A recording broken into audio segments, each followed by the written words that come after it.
What's up, everybody out there? I'm back. Uh, J Heat 414, Sports Guru. Catch me on Twitter at the Vault JMU 414. Look me up. I'm there. Um, Sliding my 2 cents into all types of sports conversations that I'm not invited to. Got a whole lot of useless information up in this dome, but I'm going to spill it on out to you all anyway because I love doing it. And I just love talking about sports. I recently had a post not too long ago on Facebook about um, people not focusing so much on whether a generation is soft or not, based on the way they complain about calls or the rules they have to deal with, say, like in today's generation when it comes to basketball. The fact that we get on James Harden, for drawing too many fouls, or LeBron James for complaining when a foul doesn't go his way. And yes, back in the 80s and 90s, there was a lot more things going on in terms of leeway to give more physical contact. You could, put a hand on a guy, put a forearm in a guy's hip, a little bit more, when you fouled somebody hard, like in the Pistons Bulls series when they slammed Mike to the ground when he was coming through that paint, what they would have considered a hard foul back then. Go look at the Celtics slamming some of the Lakers onto the floor and stuff, the way they used to throw jokers down, what they considered hard fouls. You get a foul call, but you weren't ejected like today and things like that. That's very true. And guys did have to put up with more back then. But the notion that guys today playing couldn't deal with that type of stuff because they haven't had to now is a bit of a jump in the gun, as I would say. You can only play to the rules that are given to you. And guys grow up playing basketball, learning from coaches and mentors and other players about the rules and how to take advantage of said rules. And especially when it comes to the organized game of basketball. It's not like when we out there playing pickup, you calling your own fouls and stuff like that. When you out there dealing with the ref, you're at that ref's whim. Whatever they see and whatever they call is what you got to deal with. And so players learn those type of things. Just to give a little bit of my background, for those that don't know and for those that think they know. I had my hoop dreams when I was coming up, not really as a kid. For those that don't know, I was really into soccer when I was in elementary school. First sport that I fell in love with. Was pretty good at it. Got to the point from playing soccer pretty much every day when I was a kid, to the point where when I was old enough to get on a school team when I was in elementary school, it was my 6th grade year. I remember getting most outstanding player on the team. We had a pretty nice squad, guys I had come up with playing soccer every day with at the school at the time, and really was into soccer. And that helped me a little bit too as I got to playing basketball later in life. I've had some people tell me, I have good footwork when I'm doing things in the post. And a lot of that comes from having to have good footwork in soccer. And it kind of stuck with me. Plus martial arts too, which I was into as a kid as well. And did that for several years. Both helped with my footwork. But I didn't really get into basketball until around 13, basically. And didn't play it often then when I started playing. I remember trying out for my high school basketball team my 9th grade year and not being able to even get the opportunity to get cut or make it or whatever the case may be because I broke my wrist playing basketball with my fellas from the neighborhood. I'll never forget that day. That's another story for another day. But after that experience, I got away from really taking basketball seriously and just played around in gym and stuff, went to basketball games, stuff like that, watched the other guys who played a lot, played with my friends in the neighborhood. Um, Gave it one more shot when I was in high school in my senior year.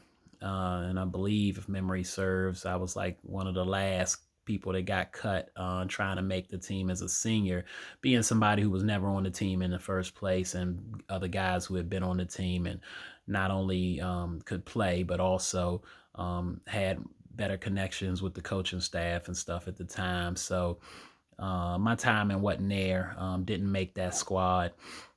But I still really wanted to play, and high school was never really as much a dream for me to play as it was to get the opportunity to play on the college level. And I started really, I guess, gaining that passion for wanting to play on the college level when I was coming out of high school. But it missed my opportunity to really um, develop my game in high school. But I ended up going to James Madison University. Had some of the best years of my life there. Um, and one of the reasons I chose JMU, I'll never forget when I went there with my parents to look at the school, and they were pushing me to go, rather, because of the education that they offered there. It was at the time, I believe, top 25 school in the nation academically for public schools. And my cousin had gone to the school. A cousin I respected a lot, was first cousin to graduate from college on my mom or dad's side of the family, if memory serves, at the time. And I wanted to, follow in those footsteps. And I wasn't sure if I wanted to go to JMU until I stepped into the University Recreation Center. Those from JMU know it as UREC. It was spectacular. I had never seen a facility like that, and I saw it as an opportunity to chase my hoop dreams and work on my game, and maybe had the opportunity to get to try out for a basketball team when I really had time to work on my game and get myself together. Um, Spent a lot of time working on my basketball game back then. When I was at JMU, I took it very, very seriously. But unfortunately, didn't really get the opportunities that I wanted. My freshman year, I remember going up to the coach at the time and asking, when tryouts were, because I was interested in trying to walk on, and having the coach tell me that tryouts were only for people who were 6'9" and taller. At the time, I thought that was crazy. Not that I was the greatest basketball player on the planet, but how would you know if you don't see a person play? This was kind of my thought. But I thought it was weird. It kind of rubbed me wrong. And because of some bad experiences I had had before in the past, I kind of just, walked away from that situation, focusing on how much I loved the game of basketball and just wanting to get better at it, and not worrying too much about being on a team or not, and just trying to be the best ball player I could be. So I really dove into working on my craft. And I ended up getting a lot of help. So that's where a lot of my experience comes from when it comes to the way I view the game, the way I see the game, and things I learned about basketball from playing with guys at JMU. I got the opportunity. Some guys took me under their wing and really helped me, even though I wasn't getting the opportunity to try out for the team. They could see how much I love playing the game and wanted to help me get better. I remember the first guy that really took me under his wing, guy named Pale. Y'all from JMU probably know him. And he was, I remember he used to call me Lil Youngin', and he took me under his wing, taught me the importance of lifting weights, working on drills, what type of drills to work on to get your jumper together. He introduced me to the team where I met Ned Felton, Chatney, Eugene. These guys were some of the best players on the squad. They used to allow me to play with them at a time where, when the basketball team, for those that don't know, James Madison University is a Division I school. It's not your major Division I like, the ACC or nothing like that. But nevertheless, Division I talent. I learned quickly competing with those guys, a few things about the game. One, after coming from a area in high school where this area, PG County, is known for basketball, and I saw a lot of great players, but didn't realize the jump in talent, even for a small D1 school, how good some of the guys that weren't even getting time on the team were. And getting to play with those guys, seeing how big men, when you playing with them in open gym, they barely missing jumpers themselves, but you see them in the game and they miss some buckets here that you like, yeah, they don't have that good of a jump shot. But if you played with them in open gym and saw how good they were when they're just practicing with the team, when it's not under the whistle, when their time isn't limited to a few minutes here or a few minutes there, or they don't have a certain goal that the coaches put on them for them to play their role, when they're just playing free, you see the skill level of guys who aren't even the most skilled, and then the guys who really are skilled. You would see just how, some of those guys just didn't miss, how in shape those guys were. So the basketball team would come into UREC all the time, but they typically didn't play with the general population. Now, JMU had some real good ballers there, considering for guys who weren't playing college ball, guys who used to play high school ball. The football team had some ballers. Shout out to Bako, Lynn Flesh, Rob, drawing a blank on my man's name, that used to be able to jump out the gym my freshman year. I could just throw him oops all the time from anywhere. I'm sure Delvin Joyce knows who I'm talking about. But we had a lot of guys that could hoop there, but I've really learned the most playing with the team. They would come in, get their own court, and they didn't let anybody really hoop with them much, unless you was invited or, they gave you that opportunity. And they used to let me hoop with them on the regular. And I would compete, get my stuff handed to me from time to time. And as I got better, could hand them a couple buckets here and there. And I got better and better and learned a lot. And what I learned from playing with the team over the years, even later on in my college days, when I got to play with Dave Fannin and Chris and Broyles and those guys, me and Bucky, this guy used to play for the team that used to always help me out with working on my game.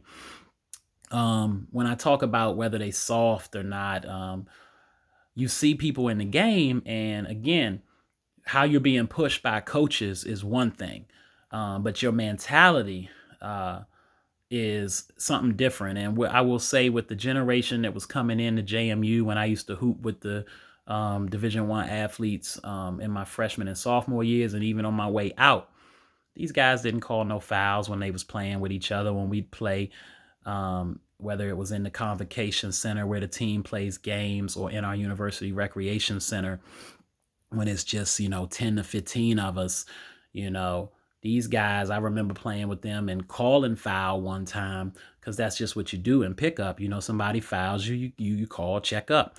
They look at me like I was crazy, talking about, you play through that type of stuff. They were conditioning themselves to get ready to play in an organized game, and the ref, you got to wait on them to blow the whistle. A foul's not a foul unless the ref says it's a foul. So when we would play and hoop, when I would play with the team, you just had to play through, play hard.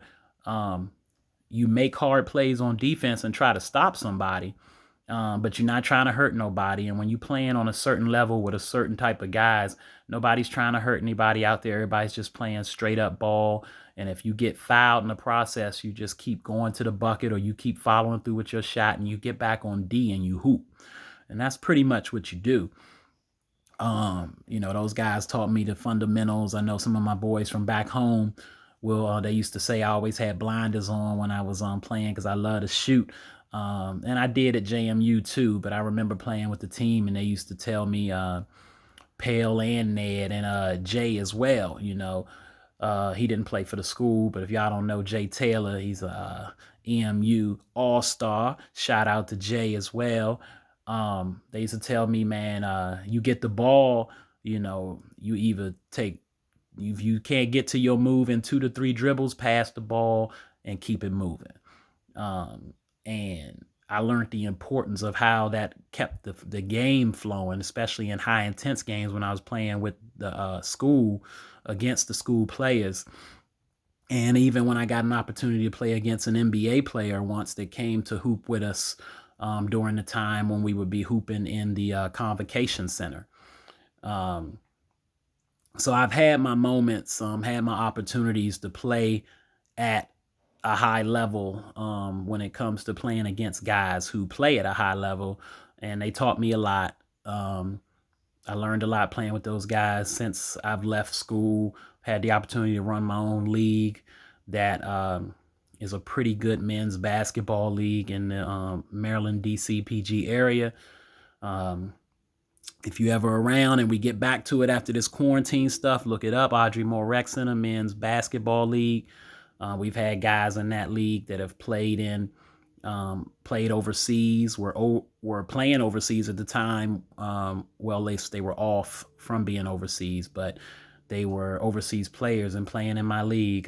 Just this last season, actually, we had a guy who had just made the NBA and was hooping in the league. So I've had my opportunity to compete against guys and with guys and alongside guys that can really hoop. And I see their mentality and their competitiveness. And the main thing I think is different, but from athlete to athlete, is their competitive drive of what gets them motivated to hoop. Some guys do it because they're just good at what they do. And it's a means to an end, a means to help their family if they can make it big, or something like that. And some guys have a passion for it and just do it because they love it. But you get both types of people. And then even within both those groups, you got guys who I know one of my biggest weaknesses was always playing to the level of competition. If guys were messing around, I could, it took me learning from Jay and Ned and Pale to know when to get off a court when guys ain't playing hard, because then that's when you get hurt. But I would sometimes play down to the competition and just kind of go with the flow. Those guys who are on that level D1 higher, serious ballers, I mean, they don't have time for that, especially when they got goals in mind, and their health is one of the things they need to keep up in order to make it.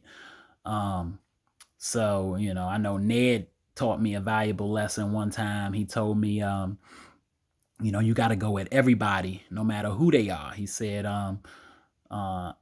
his famous line, he was like, I don't care if my own mama out there on the court, if she out there guarding me, she can get some too, he used to tell me. And I'd find it funny when he said it, but I realized it was the truth. I remember hooping with Ned when we'd play with the faculty and staff sometimes, and some of those were ex Division I ball players, but they were, either on coaching staffs at the school at this point, or professors and things like that, and some of them could just hoop, even if they didn't have that background. But they was a lot older than us, and Ned would go at them, like he was going up against Jabari Oots, rest in peace to him. Another guy who really helped me out a lot. So I had my experiences, got to the point where my game had got to the point where I felt like, I could compete and hold my own against guys of all levels and skills, at least up to the D1 level. And so I see the way they conduct themselves, and, you got some guys that are a little more competitive than others, but they all are hard to the extent that they can, they not worried about the contact so much as they just want the game called right. So getting back to, whether guys are soft now or whether they were, harder back in the day. Again, guys, they play to the rules. That's why you practice not calling the fouls, because the ref may not blow the whistle and you got to play through it. And when you're really good at a sport, whether it's, martial arts, boxing, or football, basketball, you learn different refs, how they call the game, what things they looking for, what they're not. And part of it is talking to that ref, making sure they notice things. I had the opportunity to be a ref, and one of the most challenging jobs I've ever done. And me being somebody who wants to try to get it right, one of the most frustrating jobs when you would miss calls and guys get pissed and they yelling at you, and they got a right to yell at you. You may have missed something, but you didn't do it. And you didn't do it intentionally. You're just trying to call what you can. But in basketball, guys, they learn how to avoid getting calls called on them on defense. And then how to draw fouls and when to draw fouls and when to make certain moves in order to show the ref that the contact is occurring. Because you have to. The ref needs that because they're trying to get it right too.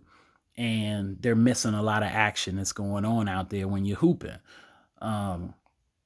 And so it can be frustrating, and guys get frustrated when they know the rules really well. I know they used to say one of Michael Jordan's biggest assets was how well he knew the rules, so he could convince the refs to start looking for things that they may have been missing or not seeing, because he knew the whole rule book like they did. And he could call out things they missed, and they had no argument, no retort, because he was just spitting out the rule book.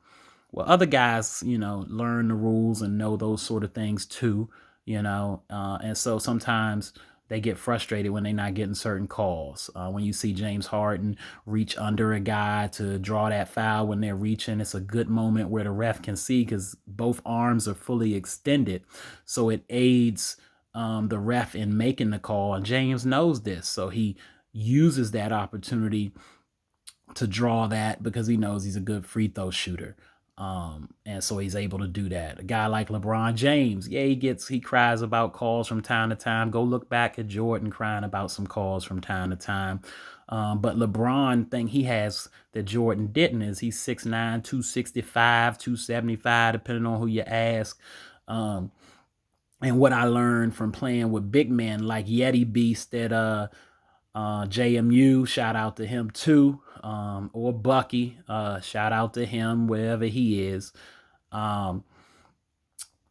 Big guys don't like getting hit because they get bullied all the time. And when I say they get bullied, I mean they're pretty much the punching bag. When you can't check a big man and you really playing an intense game, a lot of smacking goes on. Yeah, LeBron James goes to the cup just like everybody else, and sometimes people bounce off of him because he's 270. But it's not always just him bulldozing people. But one thing that's typically always happening is he's getting smacked going through there. And when he's coming through and he's not getting the call that he sees another smaller guy get, he might get a little frustrated knowing that if somebody come through there on him and he reach, then maybe they blowing the whistle. So big guys get really frustrated with how much abuse they take and the amount of calls that don't get called for them. Ask Fred about that. My man Fred, who I got the privilege of playing with at JMU, used to play for the team as well. That's a big thing. So keep that in mind when you see LeBron James complaining about how much big men get smacked and the abuse they go through.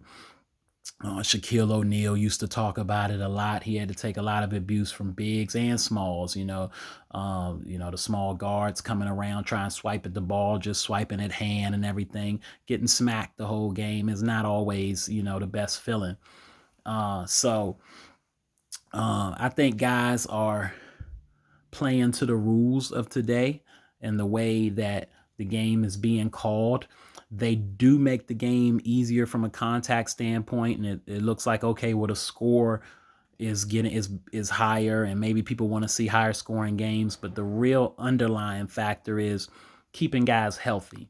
You want your stars out there. You want your LeBron Jameses, your James Hardens, Steph Curry's, Kevin Durant's, Kawhi Leonard's. You want all these guys out there, and they ain't all superhuman like LeBron, who just rolls an ankle and pops it back in place like the Terminator sometimes, and he right back on the court. Or Kobe that can rupture his Achilles and shoot free throws. Or Russell Westbrook that can get a knee injury when he's supposed to be out for 8 weeks and he back in 3 or 4 dunking on jokers. Everybody not a freak. Everybody's not an alien. And so the league's job is to keep these guys on the floor because that's what fans are coming to see. And so they adjust the rules in all sports to handle this type of situation. So keep that in mind when you're seeing the rules. They may be a little more relaxed and you feel these guys are a little softer. It's not like when they playing behind closed doors, they don't get more physical with each other. It's not like they don't play through contact when they playing in an intimate environment with other guys of their skill level.